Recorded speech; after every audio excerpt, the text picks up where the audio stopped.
Se oirá a continuación, como amigo del tribunal, al doctor Ricardo Alberto Muñoz, hijo.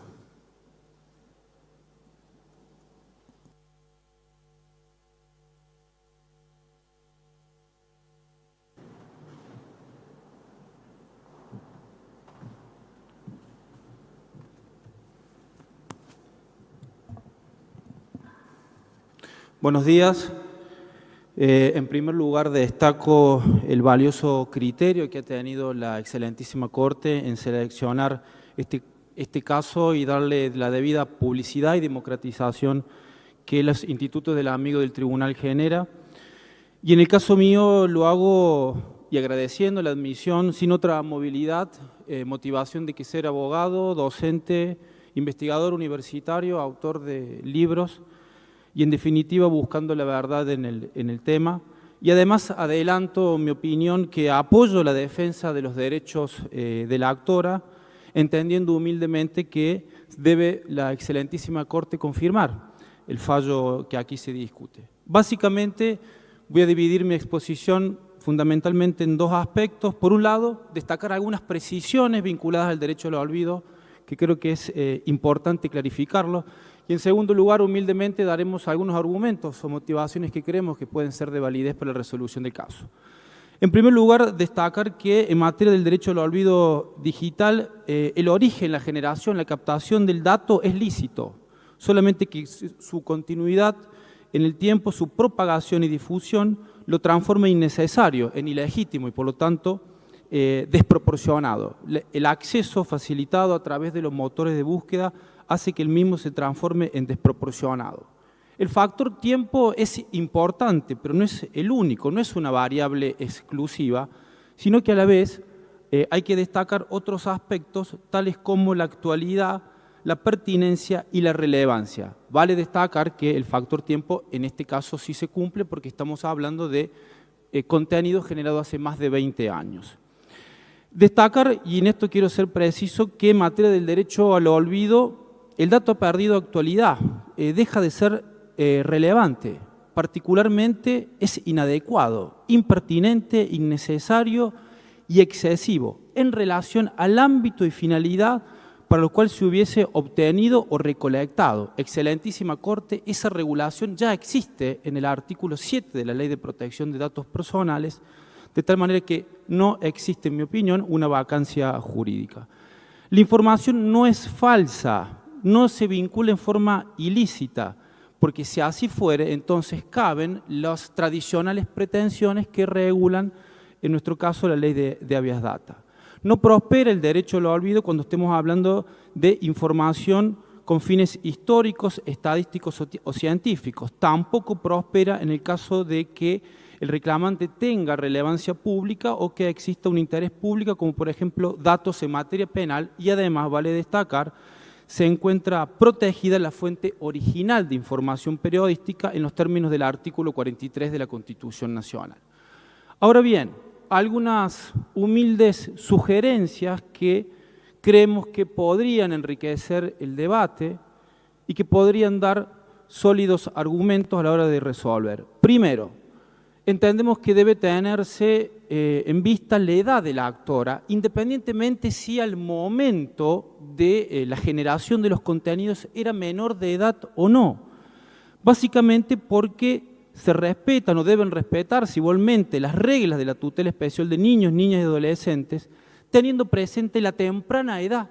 de la actora en ese momento y el contexto que estaba sumergida la actora, la que la coloca en una situación de vulnerabilidad en los términos del artículo 75, inciso 23 de la Constitución Nacional. Por ello se solicita, tal como se ha dicho acá, que se falle con una perspectiva de género e interseccionalidad, porque hay varias desigualdades sistemáticas que pueden generarse y superposición de factores, no solamente en materia de género, sino también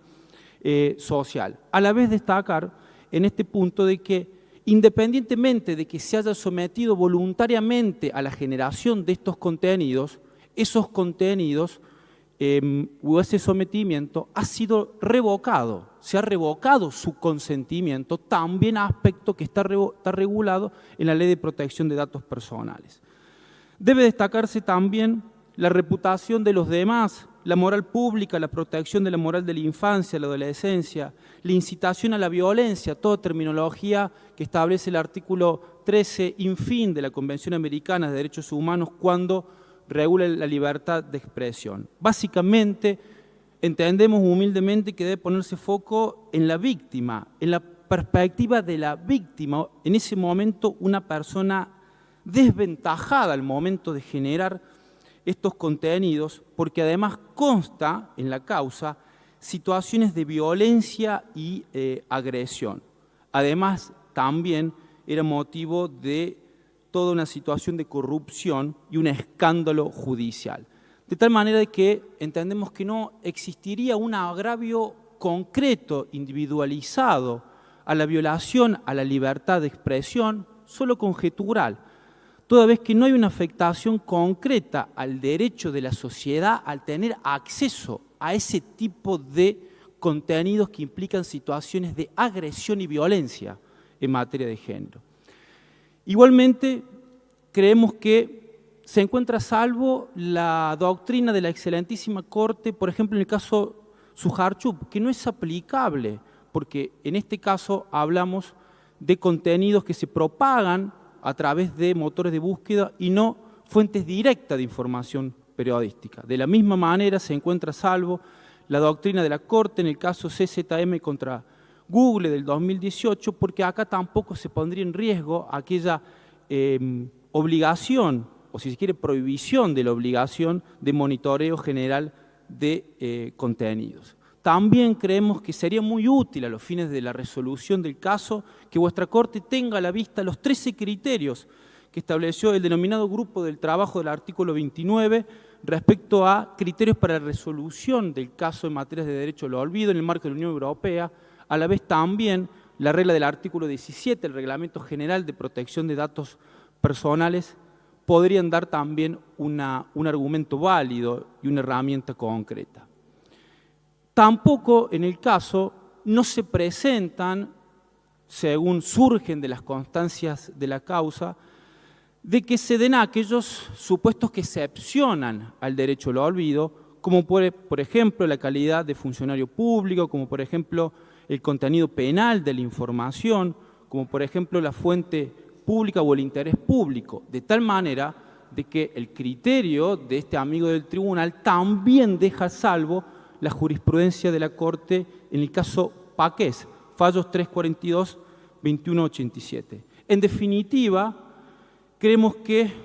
los contornos de la libertad de expresión deben ser definidos también a la luz de nuevos contenidos de los derechos digitales, principalmente en el anclaje constitucional que da la cláusula de desarrollo humano en el artículo 75, inciso 19, cuando hace alusión a un objetivo constitucional de desarrollo científico y tecnológico, su difusión y aprovechamiento. Muchas gracias. Gracias, doctor.